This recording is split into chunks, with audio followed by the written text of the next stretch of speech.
That day, my sister-in-law's car was repossessed right outside her office. She called me, crying and begging for help. But I stayed calm. "Sorry, Tiffany. I'm just a food truck owner. I don't have that kind of money." Then I hung up. It might sound harsh, but if you knew what she had done to me just a week before, maybe you'd understand. Before the story starts, drop a comment below telling me where you're watching from. And don't forget to like, and also make sure to subscribe so this channel can grow and bring you even more interesting stories. My name is Sarah. I'm 32, and I've been married to my husband, Andrew, for 5 years. Every morning, I wake up at 5 a.m. to prep my food truck, frying everything from banana fritters to mozzarella sticks and other snacks. By 7 a.m., I'm on the streets of our Brooklyn neighborhood, pushing the truck and serving breakfast to early risers. I dress simply, sneakers, leggings, a hoodie, and my hands and face often smell of frying oil. Andrew works as a logistics supervisor at a mid-sized shipping company. He earns a decent salary, around $2,000 a month. We live in a 2-bedroom rental in Queens, paying $1,200 a month. Our life is modest, very modest. Andrew rides his old Honda motorcycle to work, and I push my cart every day. We mostly eat at home and rarely splurge. If there's extra money, we save it. Andrew's family is very different from ours. My father-in-law, Frank, is a retired high school principal, living on a $1,200 monthly pension. My mother-in-law, Linda, doesn't work, but stays busy with church groups and local community events. They own their home in a quiet Connecticut suburb, a simple house, but fully paid after decades of hard work. Andrew has 2 sisters. His older sister, Tiffany, is 36 and works as a relationship officer at a big private bank, earning about $6,000 a month. Her husband, David, works for a government agency, earning $4,000 monthly. They live with their young child in a 2-bedroom apartment in downtown Manhattan, paying $2,500 a month in rent. Tiffany loves to show off: designer bags, expensive shoes, high-end makeup, and a white Honda HR-V she bought last year on a loan. Andrew's younger sister, Grace, is 25. She graduated from a well-known private university 2 years ago and now works in marketing for a real estate firm, earning around $3,000 a month. Grace is the family favorite, smart, beautiful, and friendly. Everyone adores her. From the moment I married Andrew, I could feel Tiffany's judgmental eyes on me. She always looked down on me. The first time Andrew brought me to his parents' house, Tiffany asked with a sly tone, "What do you do for a living, Sarah?" Andrew answered, "Sarah runs a food truck." Tiffany laughed softly. "Oh, a vendor. Well, as long as Andrew's happy." But from the way she said it, I could feel the sneer behind her words. My mother-in-law tried to defend me. "Any honest work is respectable, Tiffany." Tiffany smiled, but her eyes didn't. "I was just asking," she said, but I knew she was looking down on me. Ever since then, every time we met at a family gathering, Tiffany would throw those snide comments. "Wow, Sarah, you're still running your food truck? Why not try an office job? Air conditioning, clean, comfortable? Or Andrew could support you properly instead of making you work so hard." Andrew always defended me. Sarah loves her food truck. She enjoys meeting people, and honestly, she makes decent money. Decent? How much? Like $30 a day? With an office job, you could get a steady $4,000 a month like me, Tiffany said, patting her designer bag for emphasis. I just smiled politely and tried to change the subject. I never liked arguing. Whenever Tiffany started with her nonsense, Andrew would hold my hand tightly, grounding me. Our life was peaceful. I loved my routine, waking up early, cooking, running the truck, coming home in the afternoon, resting, and then cooking for my husband. Our life was simple, but happy. Every evening, we'd sip tea together. Andrew would tell me about his day at work, and I'd share funny stories about my customers. We'd laugh together. That was our happiness. But everything changed 3 months ago. That day, we all gathered at Frank's house for a small celebration. Grace had just received a promotion at work. Her salary increased to $4,000 a month. My mother-in-law had organized a little party. She cooked fried chicken, seasoned rice, and other dishes. Everyone arrived. Tiffany showed up in her shiny HRV, dressed in a navy blazer, black slacks, and high heels. Her Louis Vuitton bag gleamed as usual. Her hair was perfectly styled, makeup flawless, looking like she had just stepped out of her office, even though it was a Sunday. Andrew and I rode over on his motorcycle.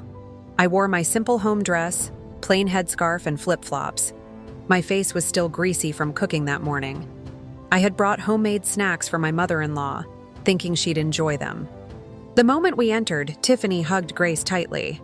"Congrats, little sis! Your raise must feel amazing." Grace beamed. "Thank God, Tiffany. Finally, my hard work paid off." See, that's why office jobs are nice. Career growth, salary increases, not like food truck work.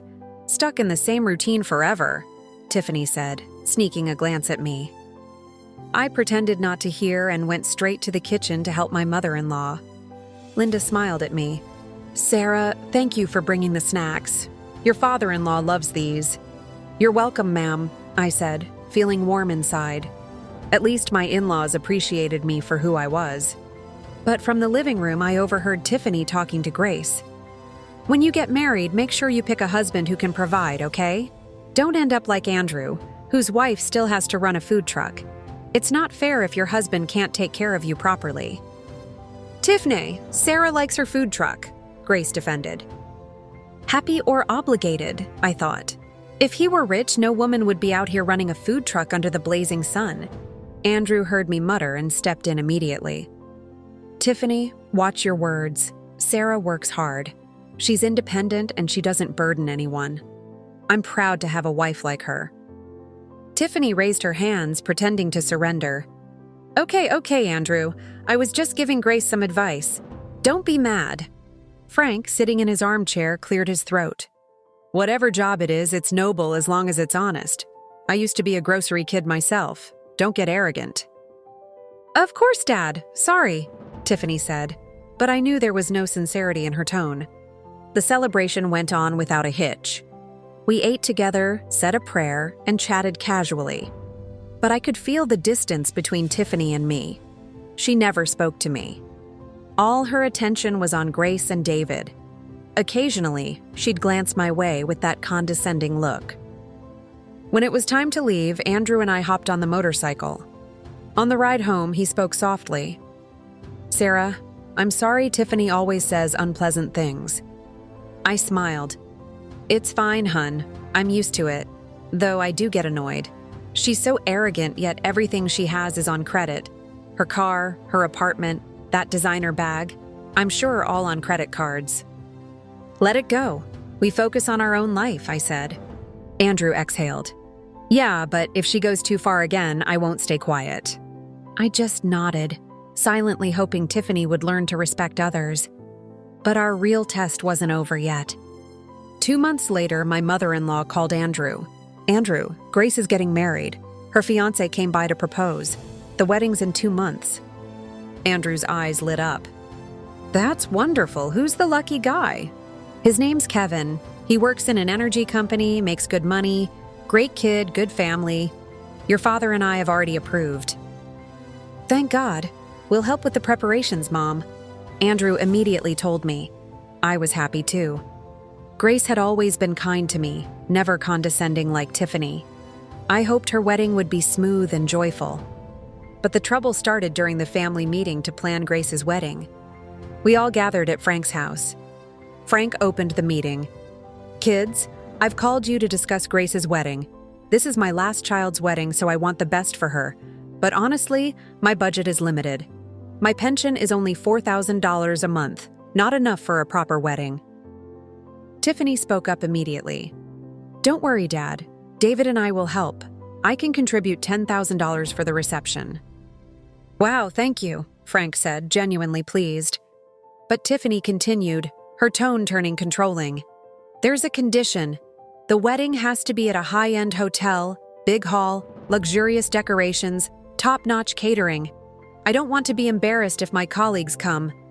Frank nodded. I understand. Then Tiffany cast a sidelong glance at us. Andrew, how much can you contribute? I can help with $5,000, Tiffany, he replied. Tiffany laughed softly. $5,000? That's barely enough for makeup and the photographer. Is that all you can do? Come on. I only make $3,000 a month, Andrew said. We still have rent, living expenses, and everything else. $5,000 is the maximum we can manage. Sarah should help too. She runs her food truck. How much does she make a day? 25? That's $750 a month, right? I stayed quiet. Andrew jumped in before I could say anything. Sarah's income goes toward our household, Tiffany. Fine, whatever. $5,000 then. But don't start commenting on the wedding prep. You're not paying that much, she snapped. Andrew clenched his fist. I held his hand, signaling him to stay calm. Frank tried to ease the tension. Don't be harsh. The important thing is that everyone's willing to help. Yeah, Dad, I'm just being realistic, Tiffany muttered. The meeting went on. We decided the wedding would be at a 4-star hotel in downtown with a total budget of around $10,000.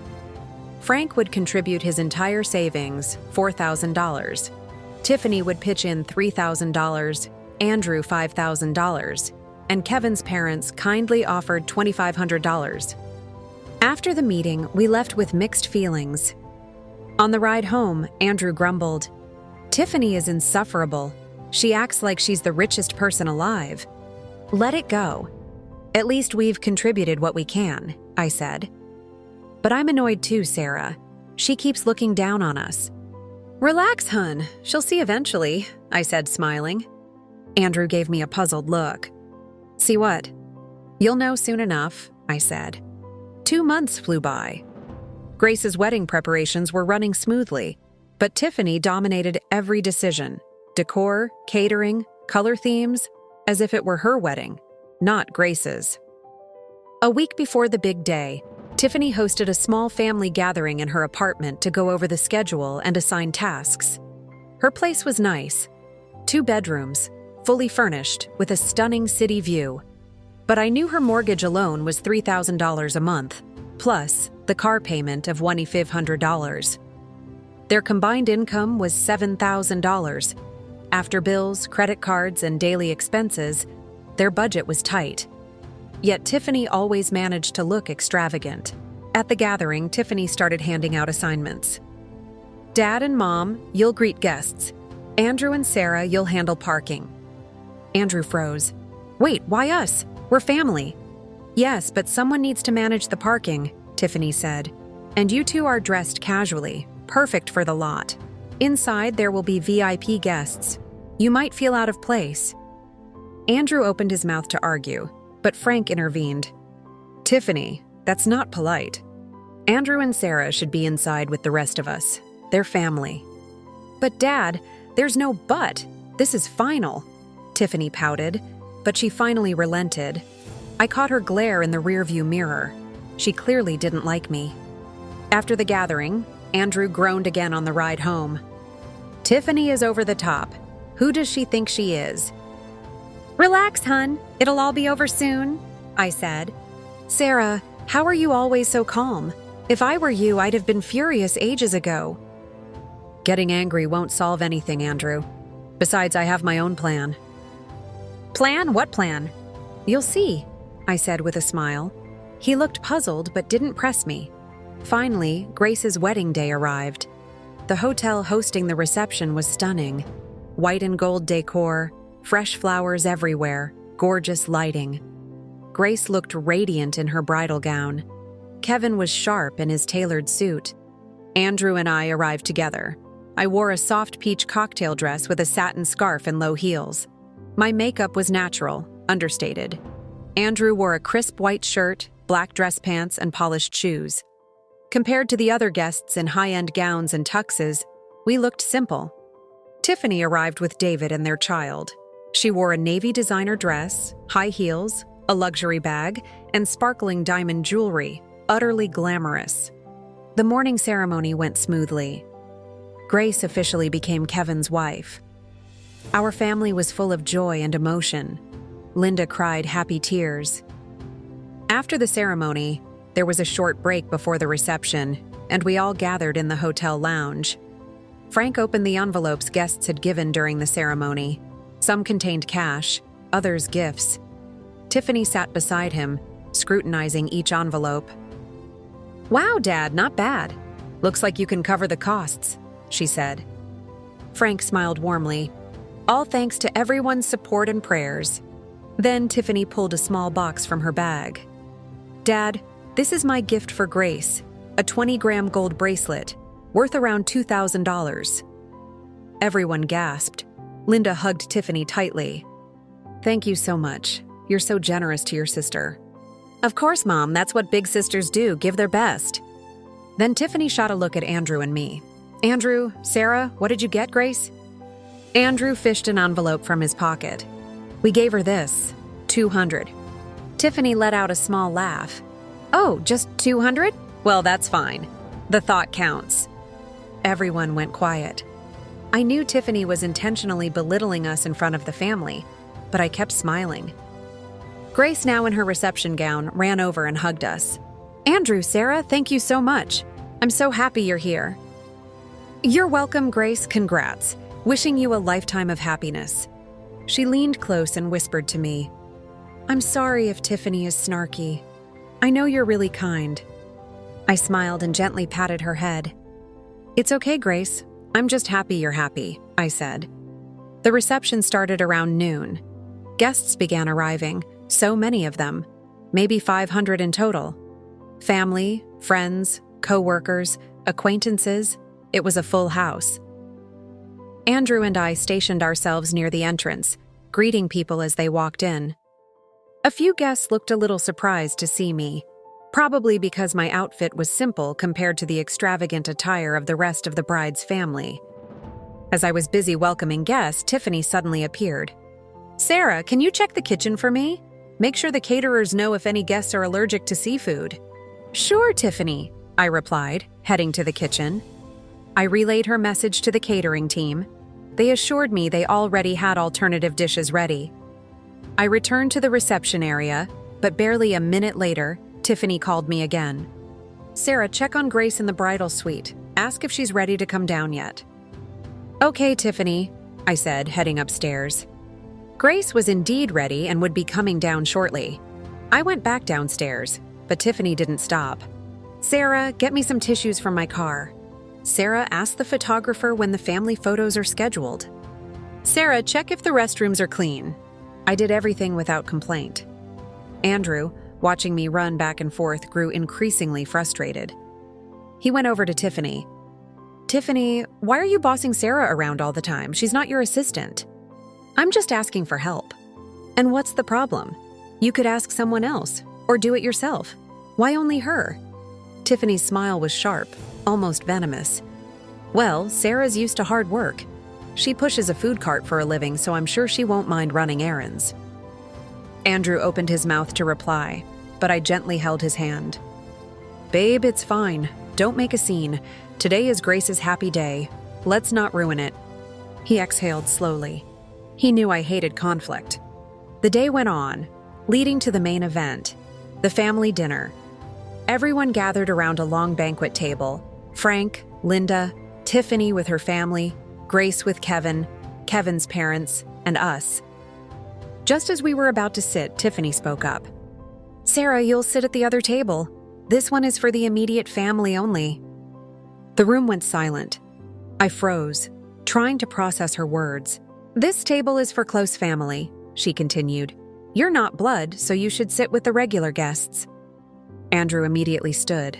"Tiffany, Sarah is my wife. She's family." "Yes, but—" Frank tried to interject. "What are you saying? Sarah is my daughter-in-law, my child's wife. She belongs here." Tiffany shrugged. "But Kevin's parents are wealthy. They run a big business. If they see Sarah, a food truck worker, at this table, it would be embarrassing." Andrew finally snapped. "Tiffany, you've gone too far. You've been insulting Sarah all day. Who do you think you are?" "I'm her older sister, and I'm the one putting up the biggest contribution for this wedding, so I get to call the shots. Just because I give money doesn't mean you get to act however you want." The tension in the room spiked instantly. Guests around us turned, curious and uncomfortable. Grace started crying. Linda looked panicked. Frank slammed his hand on the table. "That's enough. Apologize to Sarah right now." "Tiffany, I didn't do anything wrong," she huffed. "Apologize." Tiffany pouted, glaring at me, but finally muttered an insincere, flat, "Sorry." I felt the familiar sting in my chest, painful, sharp. Years of patience, years of enduring Tiffany's constant snide remarks, her condescending jabs, and now she'd crossed the line completely. I looked at Andrew. "Let's go, please." "Sarah, okay, let's go," he said gently. We excused ourselves to Frank and Linda. Frank tried to stop us. "Sarah, Andrew, don't leave yet. Let me handle her." "I'm sorry, sir. I can't anymore. I'm leaving," I said, my voice tight. We left the hotel, and as soon as we got to the car, I couldn't hold back the tears.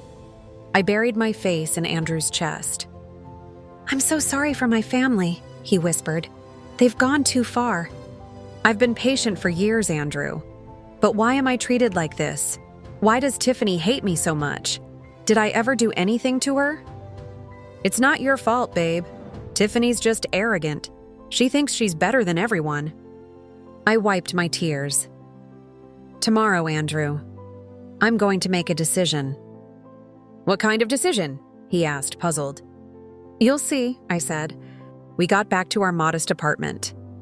That night, sleep wouldn't come. I kept replaying every insult, every jab, every humiliation Tiffany had ever thrown at me. Enough was enough. The next morning, I woke earlier than usual. I opened my laptop, pulled up several files, and began typing emails. Andrew woke to see me focused. "Sarah, what are you doing?" "Sit down for a minute. I need to tell you something," I said. He sat beside me, confused. "Andrew, I've never really told you about my real business, have I? You know me as someone running a small food cart." "Yeah, that's right," he said. "But that's not all." I opened a file on my laptop, financial reports, property deeds, business licenses. "Andrew, I run a fried snack franchise, Sarah's Snacks. I have 15 locations across New York, New Jersey, and Connecticut. Each location makes roughly $7,000 a month in revenue, totaling around $105,000 per month. My net profit is about $8,500 monthly." Andrew stared at me, eyes wide. "That's not all. I also own 3 boarding houses, one in Queens, 2 in Brooklyn. Each has 20 rooms, rented at $200 per month. That's a passive income of roughly $12,000 a month." He blinked. "Sarah, this is real." "Yes, Andrew. And I have 3 commercial units, 2 in Brooklyn and 1 in Manhattan, rented out to small businesses. The total income from the commercial units comes to about $2,000 a month." Andrew couldn't speak. He just stared at me, jaw dropped. "So my total passive income is around $20,000 a month, not even counting my savings and investments in stocks and mutual funds, which are worth roughly $200,000. "Sarah, why? Why didn't you ever tell me?" "Because I wanted to see who would respect me for who I really am.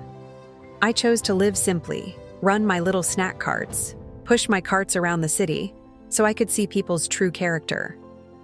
"But why are we still renting? Why didn't we buy a place of our own?" "Because I like living simply, Andrew. The apartment is enough. And the money I saved by not buying a fancy home, I invested it. I'd rather have productive assets than flashy ones." Andrew shook his head. "Sarah, I don't even know what to say. You're not mad I never told you?" "No, honey, I'm just shocked. But why are you telling me now?" "Because the time has come. Yesterday, Tiffany went way too far. I'm done helping the family." "Helping? What do you mean?" I showed him the emails I had sent that morning. "All this time, I've been footing a lot of the family expenses. Dad's surgery last year, $5,000. I paid for it. He thought it came from his retirement savings, but it was my money. I also transferred an extra $500 every month to his account, but I asked him not to tell anyone." Andrew's eyes widened. "So all this time, you've been supporting them?" "Yes. Renovations on Dad's house last year? I paid. Tiffany's apartment down payment? I lent it interest-free. She said she'd pay monthly, but she hasn't paid a cent. Her car. I co-signed the lease so she could get it. Does Tiffany know? No, I didn't want them to know because I wanted to see their true colors. And as it turns out, Tiffany just belittled me. Andrew lowered his gaze. So, when you said you were going to make a decision yesterday, this is it? Yes. I emailed the leasing company, co-signer status removed. Within 3 days, they can repossess her car. I'm also stopping the monthly transfers to Dad and requesting Tiffany's apartment down payment back immediately. Tiffany doesn't have that kind of money. That's her problem. She's been too arrogant. It's time she learned a lesson. Andrew hugged me tightly. Sarah, I'm so proud of you. You're incredible. Don't apologize for not giving me a luxurious life, Andrew. I don't need that. I need a husband who respects me, and you already do that. I'm happy with you. We held each other for a long while, and my heart finally felt calm. 3 days later, just as I expected, Tiffany called. Her voice was panicked and tearful. Sarah, please, my car. It's being repossessed. She said there was a problem with the co-signer. Your co-signer pulled out. Who's the co-signer? I don't know. Dad handled it back then. Sarah, please contact him. It's urgent. Sorry, I'm just a street vendor. I don't understand leases or co-signing. Sarah, this is serious. Please help me. Just ask Dad. I have to get back to work first. Talk to you later. I hung up. Andrew, sitting next to me, chuckled. You're ruthless, Sarah. Not ruthless, just teaching a lesson. A few hours later, Dad called Andrew. His voice was serious. Andrew, I want to talk to Sarah. Can you patch her through? Andrew handed me the phone. Sarah, I heard you removed your co-signer status for her car. Yes, Dad, I'm sorry. Why, sweetheart? Because yesterday Tiffany went way too far, Dad. I can't take it anymore. Dad sighed deeply. I understand, honey. She's gone too far, but can you give her some time to pay that down payment? She probably doesn't have the money. Dad, I'll give her 2 weeks. If it's not paid, the car gets repossessed. All right. I'll talk to her. And to you, too. I'm sorry I didn't realize all this time it was you supporting the family. I only found out from the documents I went through again. It's okay, Dad. I'm happy to help, but I won't accept being humiliated. Do you understand? I understand, honey. Again, I'm sorry. I hung up, my emotions all over the place. I didn't want to hurt Dad and Mom, but Tiffany needed to learn her lesson. In the days that followed, Tiffany tried everything to come up with the money. She borrowed from coworkers, but no one would lend her that much.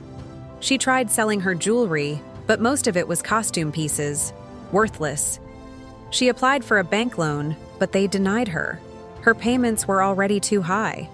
She even asked her parents, but Dad only had a small savings, nowhere near enough.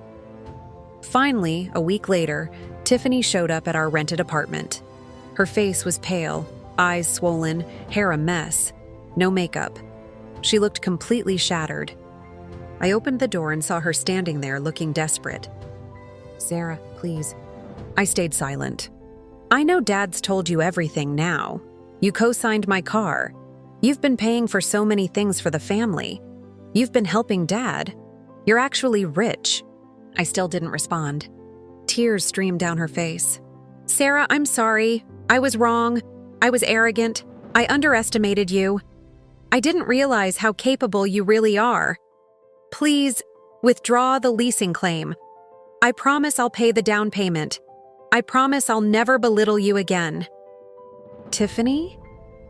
Yesterday you said I wasn't worthy to sit at the family table. You said I was embarrassing. You treated me like a servant for years and now you're apologizing? I know I was wrong. Please, Sarah, that car is my only asset.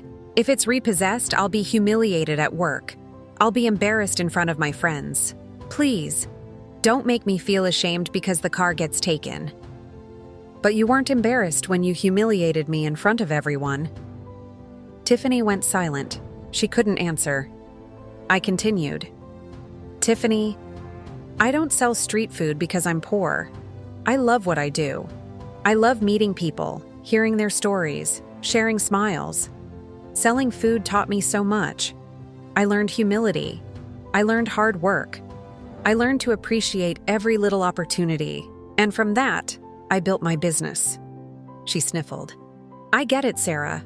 I was wrong. Living in a rental isn't because you couldn't buy a house. I could have paid cash for a place in a prime neighborhood, but I choose to live simply and invest my money in productive assets. You have 15 food truck franchises, 3 boarding houses, storefronts, passive income of almost $18,000 a month. You could live without working, yet you keep selling because you love it. Tears ran harder down her cheeks. I've been such a fool, Sarah. I was so focused on appearances. I thought being rich meant wearing designer brands, living in a luxury condo, driving an expensive car. But everything I own is financed. My husband and I live paycheck to paycheck, yet I forced this lifestyle to look successful. I envied you. You seemed so ordinary, but you're far more successful than me. I took a deep breath. Tiffany, I never wanted to show off. I never wanted to put anyone down. I just wanted to be respected for who I am. But you never did. I'm so sorry, Sarah, truly. I stared at her for a long moment. My heart still hurt, but I wasn't vindictive. Tiffany, I'm giving you 2 weeks. If within 2 weeks you can pay the down payment for that condo, I'll maintain the car cosign. If not, the car will be repossessed, and the condo down payment must be returned. But Sarah, I don't have that much money. That's not my problem. You have to figure it out. Sell your designer bags, your shoes, your jewelry. Ask your husband for help. Take a bank loan if you must. But you need to make an effort. Tiffany fell silent. She knew I was serious. Finally, she nodded weakly. Okay, I'll try. She left our apartment with her shoulders slumped. 2 weeks passed. Tiffany worked hard to gather the money. She sold all her designer bags, shoes, watches, even some furniture from her condo. She raised around $3,000. David, her husband, had to borrow $7,000 from his parents. Together, they finally managed the $10,000. Tiffany came back to our place, exhausted but calmer. Sarah, here's the $10,000. Please don't repossess my car.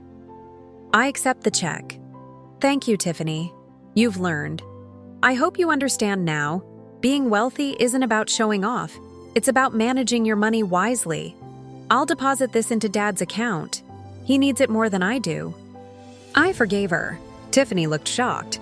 Sarah, but you have to promise you won't belittle anyone again, no matter their job. I promise, Sarah, truly, I nodded. Okay, I'll let the leasing company know the cosign is still valid. Tears streamed down Tiffany's face again, but this time they were tears of relief. Thank you, Sarah, thank you so much. After she left, Andrew hugged me tightly. Sarah, you're incredible. You could have been angry, but you still gave her a chance. Andrew, I'm not a vindictive person. I just want others to learn respect. Over the next few months, things with the family began to improve. Tiffany became more humble. She stopped showing off.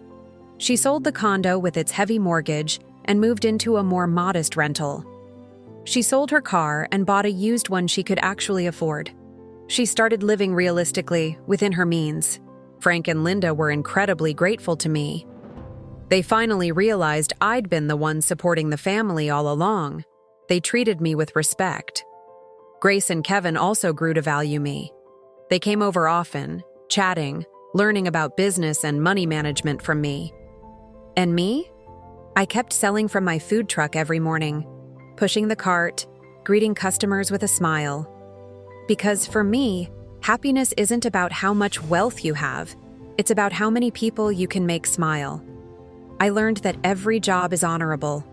The only thing shameful is looking down on someone else's work. Behind simplicity, there can be an extraordinary kind of strength.